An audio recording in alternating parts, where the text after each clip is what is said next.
2024년 갑진년 용띠해 운세를 한번 보도록 하겠습니다. 실제로 우리나라 국운이 새롭게 시작되는 새로운 사이클, 우리 큰 어떤 그 운명의 사이클을 보면 개인도 한 60년, 6개월 뭐 이런 어떤 돌아가는 사이클이 있는데, 우리나라도 실제로 나라 국운은 큰 틀에서는 360년 사이클을 돌지만은 작은 사이클로는 60년 사이클이 돌아가는 어떤 것을 새로운 시작이 되는 64년부터 시작해서 2023년까지 한 사이클을 마무리하고 2024년부터 새로운 사이클이 시작됩니다. 그래서 어찌 보면 지금까지는 좀 방어적인 어떤 그런 운이었다면, 미약하지만 새롭게 시작하는 공격적인 어떤 부분을 시작할 수 있는 변화가 갑진년부터 새로운 시작이 된다 하는 희망을 가지시고 이렇게 바라볼 수도 있습니다. 그리고 우리나라 국운이 전반적으로는 국운 자체는 크게 나쁘진 않습니다. 그렇지만은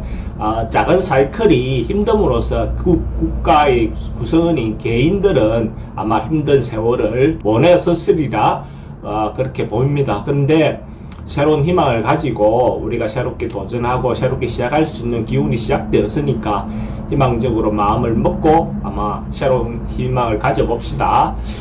갑진이라는 그 기운 자체는, 그죠? 갑진이라는 것은 본기운이 가득한 거죠. 본기운이 만연하다. 그 말은 새로운 시도, 새로운 변화, 새로운 어떤 것들을 할 수 있는 그런 기운도 되죠. 갑진이라는 그 자체가 변화, 진동, 진이라는 것이 우리가 4월이라 그 계절로 따지면 4월이잖아요. 그죠? 진이라는 것은 변화, 진동, 막 움직임이 많은 것이 진인데, 갑이라는 것도 봄이고 진이라는 것도 그 변화를 상징하다 보면 실제로 변화가 많이 시작되는 것이 갑진년이다라고 볼 수 있고, 또 진이라는 것은 2016년부터 시작된 하나의 운동, 수운동이 마무리되고 새로운 화운동을 늘어주는 시작이 되는 거죠. 그러면 2016년부터 시작했던 것이 2024년에는 하나가 매듭을 지어지고 마무리되어지는 어떤 그런 시기도 되는 겁니다. 그래서 전반적으로 봤을 때 하나를 마무리하고 뭔가 한 사이클을 마무리하고 새롭게 시작되는 그런 기운이 있습니다. 굉장히 희망적으로 우리가 바라보면서 기대해 보셔도 좋을 것 같습니다. 그래서 띠별로 한번 보도록 하겠습니다. 갑진년 토끼띠는 기본적으로 자기가 어느 정도 좀 보상을 받을 수 있는 어떤 그런 시기이기도 합니다. 좀 안정적인 어떤 부분으로 들어갈 수 있는 그런 부분도 요소가 있고, 기본적으로 자기가 조금은 쉬었다 갈 수 있는 부분도 있지만은 자기가 그래도 이때까지 해놨던 노력에 대한 결과물을 얻어서 그 결과로 인해서 자기가 조금 안정된 어떤 형태의 시기로 들어갈 수 있다. 토끼띠 주역 해상은 천산둔이라는 상이 나서 천산둔이라는 것은 피하다, 물러난다, 이런 어떤 둔이라는 글자가 있죠. 근데 하늘 아래 산이 있다, 그죠? 하늘 아래 산이 있다는 것은 자기보다, 그러니까 뭔가 좀 낮추어서 행동한다, 피한다, 이런 어떤 부분도 되고, 적극적으로 뭔가 해결하기보다는 좀 안정적으로 조금 유지하거나 버티거나 이런 어떤 상으로 볼 수 있습니다. 현상 유지하는 것이 필요해 보이죠, 그죠? 기본적으로 적극적으로 행동했던 것보다는 한 발 물러나서 그것을 유지하고 버티는 거, 유지하고 누리는 거, 이런 것이 필요해 보이는 시기입니다.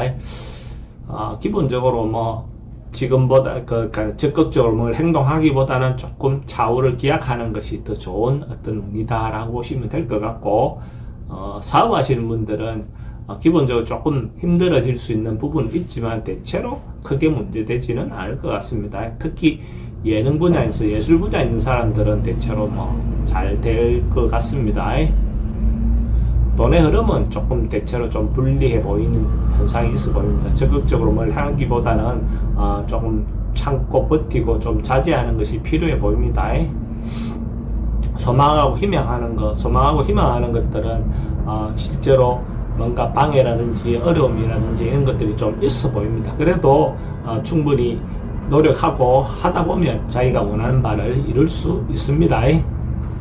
취직은 전반부에는 좀 어렵지만 뒤에 갈수록 대체로 기회가 올 것 같습니다. 초반보다는 뒤에 기회가 있을 것 같습니다.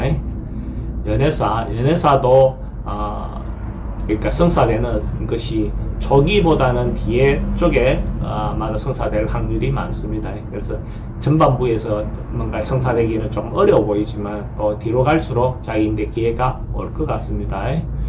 매매, 부동산 매매는 가능하면 하지 않는 게 좋겠습니다. 그렇게 하고 나면 오히려 더 후회할 수 있는 어떤 상황이 올 것 같습니다. 이사는 뭐 상황이 되면 하셔도 좋고 안 하셔도 좋고 크게 문제되거나 그렇진 않습니다.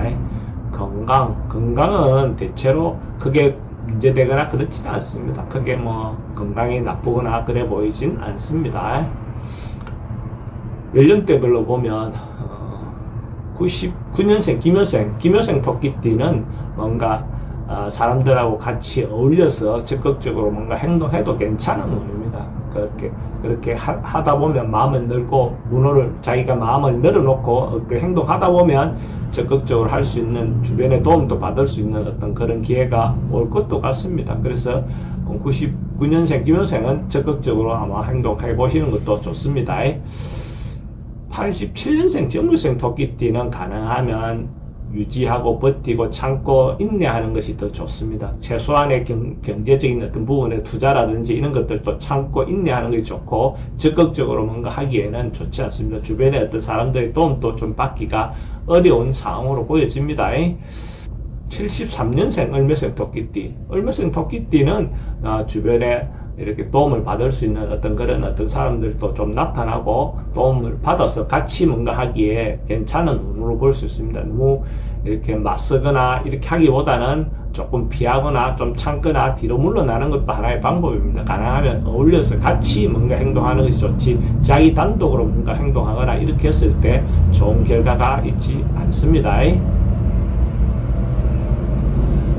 63년생 계묘생은 다소 어려움은 있겠지만 점점점 좋아져가는 어떤 그런 운입니다. 노력한 만큼 자기 어떤 결과를 얻을 수 있는 그런 운입니다. 또 어떤 면에서는 자기가 원하는 어떤 부분에서 주택이든지 어떤 부분도 얻을 수 있는 그런 운으로 볼 수 있어요. 51년생 신묘생 토끼띠는 기본적으로 뭔가 조금 자기를 돌아보는 시기, 자기를 찾는 시기, 자기를 알아가는 시기, 어떤 면에서는 한 발 물러나서 이렇게 조금 정신적인 부분, 세속적인 어떤 부분보다는 정신적인 부분에 조금 자기를 찾아서 마음의 여유를 갖는 이런 어떤 시기를 갖는 것도 하나의 방법처럼 보여집니다.